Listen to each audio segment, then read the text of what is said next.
folks, the saga regarding the former Lieutenant Governor Justin Fairfax has been going on for several years. He was in position.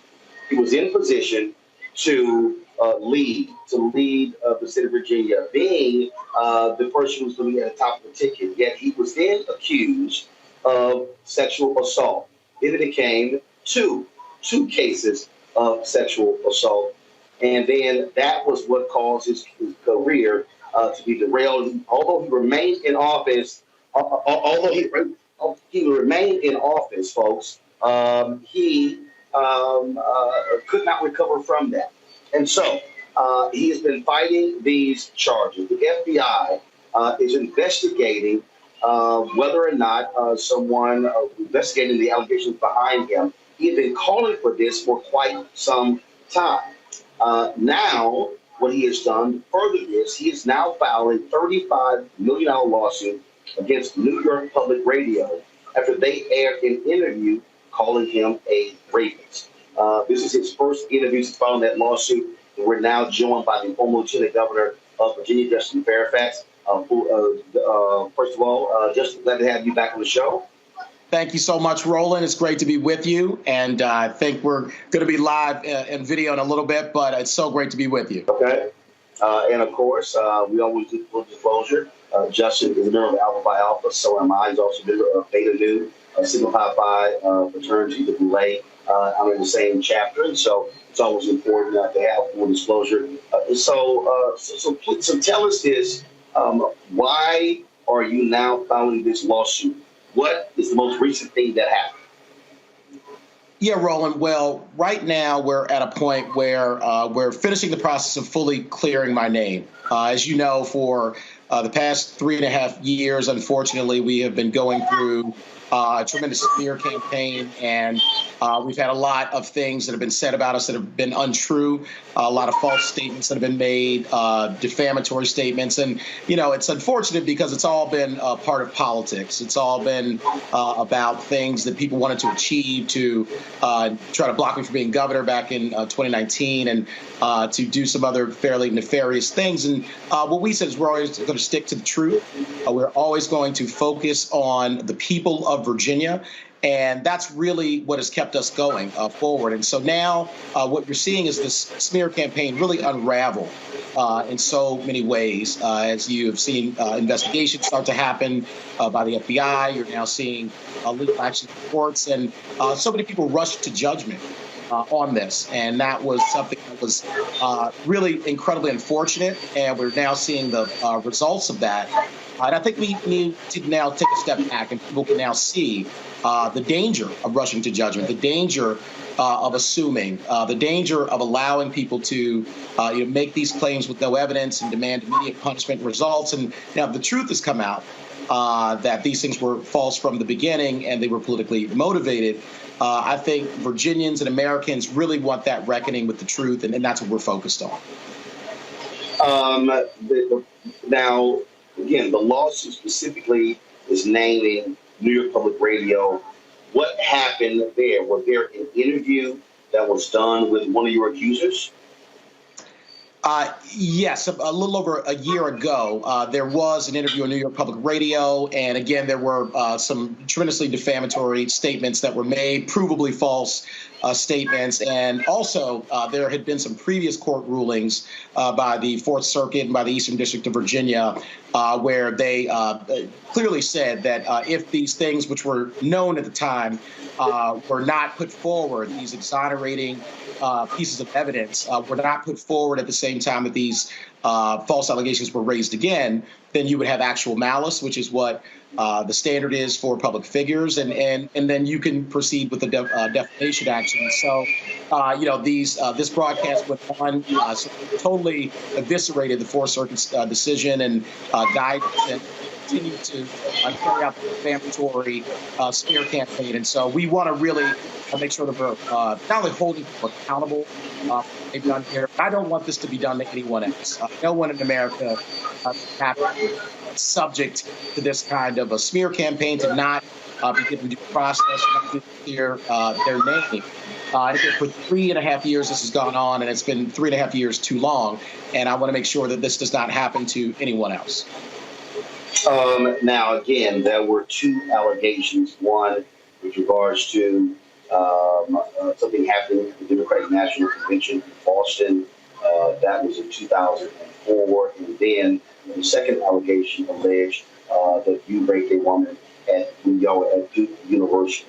Now, the lawyers of both of these women have criticized the reports of an FBI investigation. Stories have been done in the Intercept, have been done in the Washington Post, saying that they have talked to a number of people. They're talking to others. Also, the mayor of Richmond, Virginia, has come out on record stating that he had not been talked to. His name, LeVar Stoney, has been mentioned as a part of this. You have been highly critical of him. Former Governor Terry McCullough, and also, most recently, the former Governor of Virginia, Douglas Wilder, did an interview where he castigated those who he said were involved in targeting you and trying to keep you from becoming governor of Virginia. And so what do you say to folks out there who say your name has not been included, has not been definitive, that there's still allegations right now that still hover over your head? Well, Roland, what I would say is that any allegation that someone would make and not want to have investigated for 3.5 years tells you a lot about whether it's true or not. And so the fact that, I've wanted this investigated for day one, and those making the allegations, their attorneys, their PR firms, political actors have avoided investigation for 3.5 years. It really lets you know that these are false, and it was all about a political smear campaign. I'm so grateful to and proud of Governor Douglas Wilder, as you mentioned, a political hero of mine, first African-American ever elected governor in the history of the United States of America. He, Congressman Bobby Scott, an incredible leader, and Senator Mark Warner, they from day one said that these were accusations that needed to be investigated, there needed to be due process, and we needed to get to the truth. And now, 3.5 years later, as we're getting to the truth, which is that these were fabricated allegations to begin with, they were politically motivated, and the FBI has been given evidence of that fabrication of the claims, and also evidence of a lengthy smear campaign. It vindicates what Governor Wilder, Congressman Bobby Scott, and Senator Mark Warner said from day one. And it also vindicates what we have said from day one, which is that these things were false. And so we also have heard recently, you mentioned Duke University, Jim Coleman, who is an extraordinary professor at Duke Law School. He debunked Duke Lacrosse 1.0. He just weighed in a great piece by the Raleigh News and Observer, written by Kate Murphy and Steve Weissman, where Jim Coleman said that Duke University did exactly what they did in the Duke Lacrosse case once again in our matter. They rushed to judgment. And that was absolutely wrong. It should never have been done. As you mentioned, Corey Maggette, former Duke basketball player, he also was falsely accused by the same accuser. And again, this should not happen to anyone in America. And part of what we're fighting for is to ensure that no one else has to go through this, that their families don't have to experience this, their communities. And, I'm proud that through, faith and hope in our family and so many other people who have rallied around us, not only did we deal with this, but for 4 years, we stayed in and we fought for the people of Virginia. Because I was there as lieutenant governor, we got health care for 700,000 people. I broke the tie votes as lieutenant governor. And so you stay and you fight for the people. And so this is all, again, you're seeing a smear campaign completely unravel. And for anyone, who would say, well, this is not resolved and the allegations are still out there, you should ask the people who have made them. And also you would ask, for instance, the lawyers who continue to, propagate these and say things in the media, would they want someone to accuse them and not let them resolve their allegations to resolve and clean their name in 3.5 years? Would they want themselves to be treated in that way? Would those who have said these things in the past want people to rush to judgment with no evidence to say these things about them with no due process? Of course they wouldn't. And so we've had to stand up, with dignity, with the pride that we have, and knowing that we are absolutely innocent, absolutely telling the truth. But also that, again, we don't want this to be done to anyone else. And in politics, as you know, Roland, I've been on your show now for many, many years, ever since I got in politics here in Virginia over a decade ago. I've faced all kind of attacks, from within the party, from figures within the party. But what I've always done is what Doug Wilder taught me to do was to go to the people, trust the people, really fight for what you believe in, and never give up. And so that's really what we're doing. And so now the FBI, again, has been given evidence of fabrication of these claims, evidence of a smear campaign. As you talked about, I met with the FBI for over 3 hours with no attorney present because I had nothing to hide. And so for people saying that they've not met with the FBI or they have not been contacted, they could go voluntarily and do it. I think you have a lot of people now who, after 3.5 years of smearing me, need to clear their name. I think they need to clear their name. And I don't know that they'll be able to do it because they won't take the steps that we have done. And so with that News and Observer piece, again, they talked about the fact that, we have done everything that we could possibly do. The Washington Post editorial board has now weighed in twice. And they said that they can't think of another prominent man who's faced these kinds of accusations, who has done more, who has gone to greater lengths to clear their name. And I shouldn't even have to do it, frankly. We should live in a system where the presumption of innocence is honored. But I have done this to also show, not just by innocence, but to show a new way forward, to show that we can be better as a country. And so this is all being resolved. I think Duke University, where I served on the Board of Trustees, I've served on the Sanford School Board of Visitors. And, I started, Roland, as you know, we've talked about this a lot. I was 8 years old, dreamed about going to Duke from inner city Washington, D.C., got a scholarship. A lot of folks who believed in me, ended up on the Board of Trustees, later on the Sanford School Board. And it only took a press release and 43 minutes and a couple false accusations for them to eviscerate 23 years of that relationship. But the Duke I know and love is going to do the right thing. They're going to do it sooner rather than later. And I think all those who rush to judgment, as Jim Coleman said, this was Duke lacrosse 2.0, essentially. I don't want there to be a Duke lacrosse 3.0. I don't want this to happen to anyone else, and I don't want this to be done to anyone else. So we're standing with pride, with love, and I'm really, frankly, very inspired. I've lived a life of hope, and that's how you get to where I started to where we are now. And so, Roland, I thank you for the opportunity for staying with the story, to see it all unravel. You, from day one, talked about this. You were asking, why is there not an investigation in the very earliest days?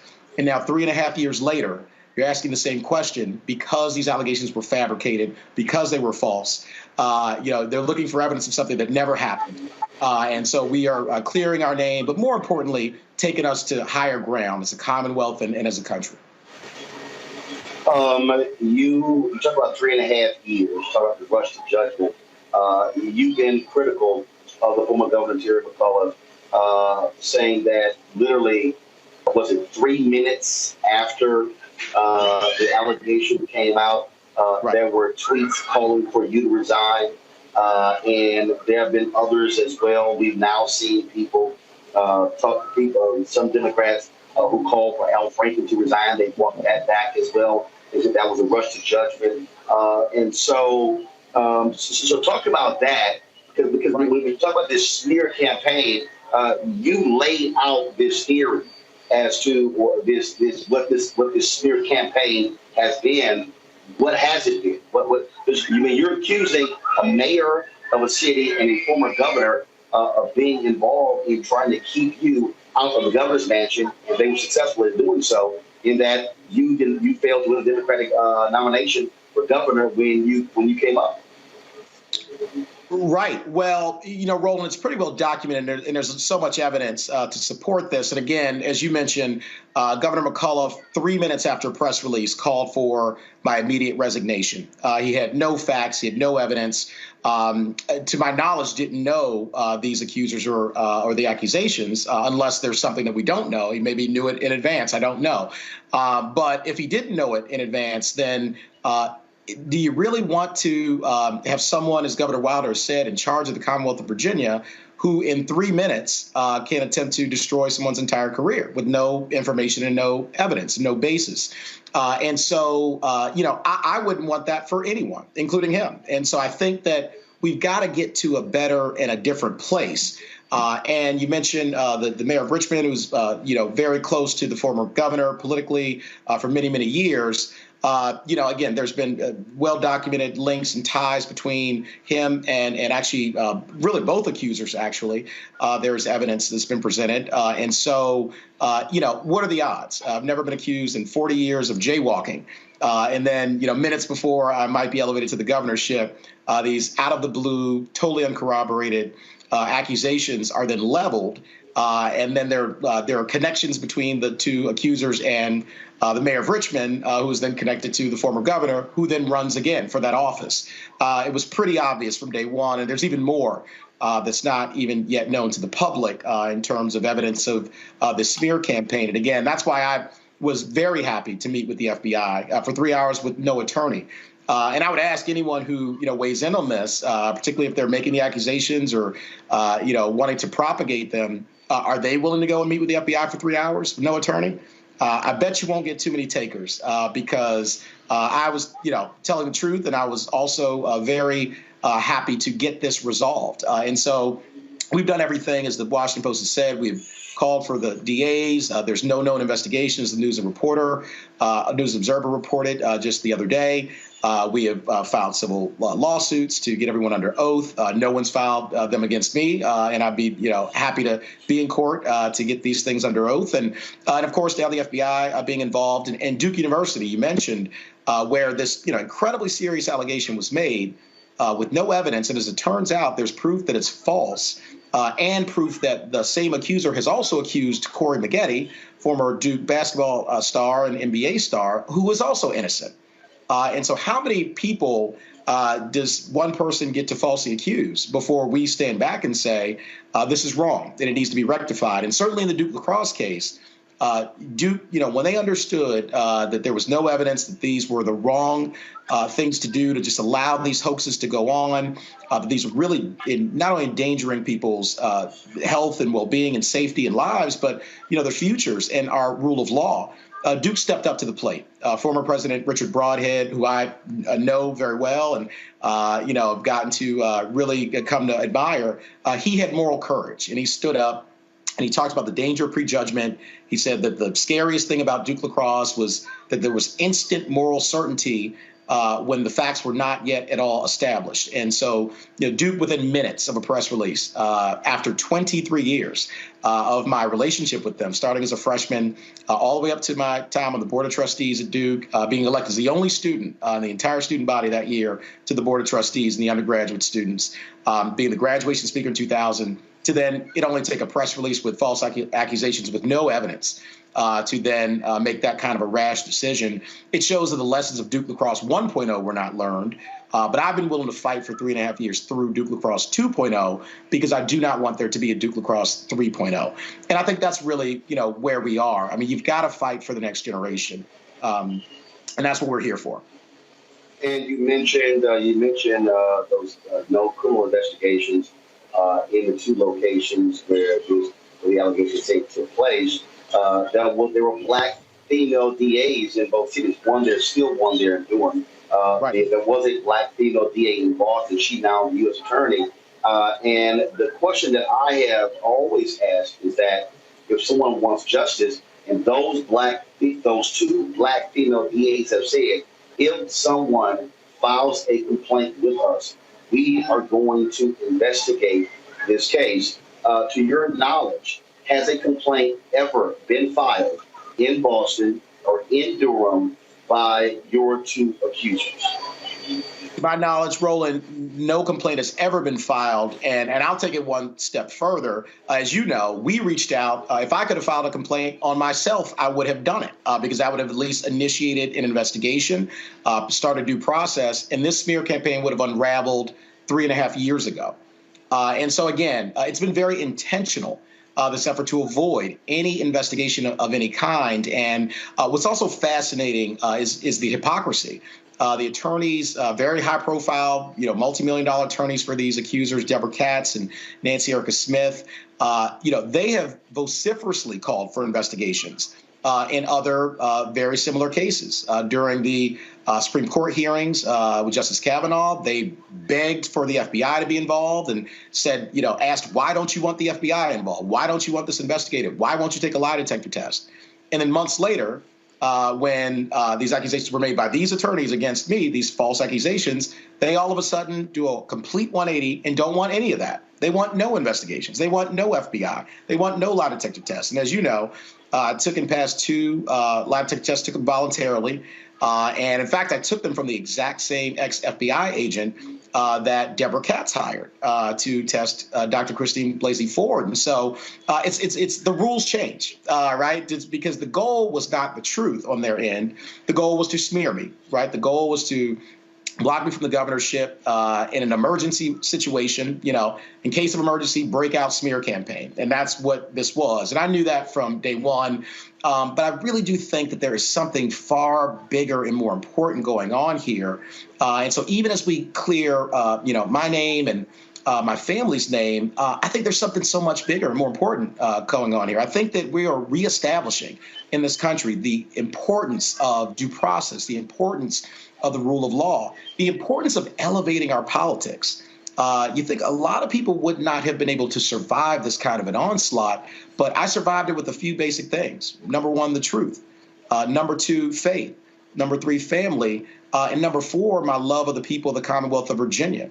And I've had such incredible, again, role models to do this. Governor Doug Wilder has really been a political North Star for me for a long time. He has been through horrific things in his life and in his career, and he's always come out smiling and fighting and trusting in the people of Virginia. He's always been for them, and he's always told me to trust the people. And again, Bobby Scott, Mark Warner, these are people who at the height of these accusations, the beginning of the smear campaign, they stood up with courage, and they said, we're going to stand up for the rule of law, for what matters. That I wouldn't want this done to me or my family member, and I don't want it done to Justin Fairfax or his family member.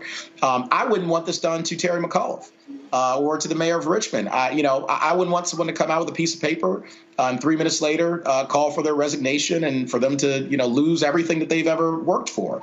Because you know what? There's something more important than politics. There's honesty, there's integrity. There is uplifting people rather than destroying them. And one irony, Roland, as you know, my last name is Fairfax. I got it because Lord Fairfax freed my great-great-great-grandfather in 1798. I learned that right before I took the oath of office as lieutenant governor. My father, incredible man, Roger Fairfax Sr., handed me the piece of paper 20 minutes before I took the oath of office. And what was really ironic about that was we first learned about the first false accusation right around that time. So just as I am learning how my family got this name from 220 years ago, you have people who were setting out to destroy it. And I knew that there was something bigger, that I was being called to do something way bigger than just exist in politics and to just play political games and raise money and attack people. I think I was actually put there for a reason. And you got to go through things. As the judge who I clerked for and I love, Judge Gerald Lee always tells me, you cannot have a testimony without a test. And boy, what a test this has been over 3.5 years. But I think we're coming out of it even stronger, walking prouder. And I should also say this, it's been fascinating. You have the attorneys, Deborah Katz and Nancy Erica Smith. In so many ways, they've silenced, these 2 African-American women. Meredith Watson has not been heard from in 3.5 years. It's just her attorney, Nancy Erica Smith, continues to make statements bombastically going after me. And I've sort of just let the truth speak for itself.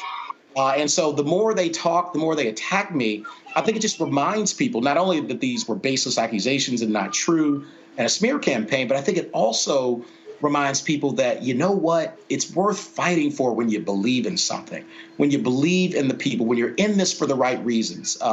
We gave up, a lot in the private sector to be in public service because that's where my heart is, that my heart is always with the people. It's what people did for me, right? Gave me spiritual wealth. I have a spiritual debt. And that's what got me in politics, and that's what got me through the smear campaign. And so I know Duke is going to do the right thing. I frankly think New York Public Radio is going to do the right thing. I think all those who rush to judgment are going to do the right thing. And Roland, let me just say you were extraordinary, not just in this situation, in this moment, but really, in America. I mean, you're providing a voice to so many people who don't have one, and you always stand up for the truth. You have courage. I remember when this first happened, you had so many media outlets just repeating basically the accusations, throwing my name around with these horrific words, that things I've never done. But you said, let's take a step back and let's look at due process. Why is there no investigation? Why does the accused ask for an investigation, but those making the accusations not want them? Why are attorneys for these accusers acting as essentially private prosecutors? And that's a fascinating development. I used to be a federal prosecutor, as you know.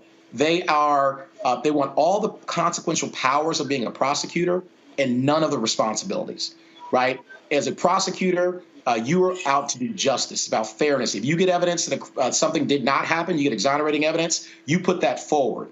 If you don't do it, and you don't acknowledge it, it's called a Brady violation. It's one of the worst things you can do as a prosecutor, to continue accusing someone when you have evidence they didn't do it.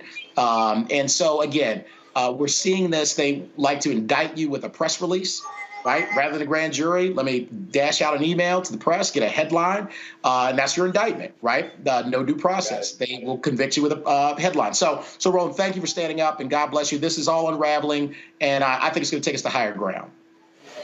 All right, Justice Fairfax, we certainly appreciate you joining us on Roland Martin Unfiltered, and we'll see what happens next in this case. Thanks so much. God bless you. Thank you all. Thank you. Thanks a bunch. So, folks, of course, we also are reaching out to attorneys, both women who make accusations to Justice Fairfax, inviting them on the show as well to share their thoughts with regards to this case. All right, folks, back to our Roland Martin Unfiltered video in just one moment. When we invest in ourselves, our glow, our vision, our vibe, we all shine. Together, we are Black beyond measure. Folks, Black Star Network is here.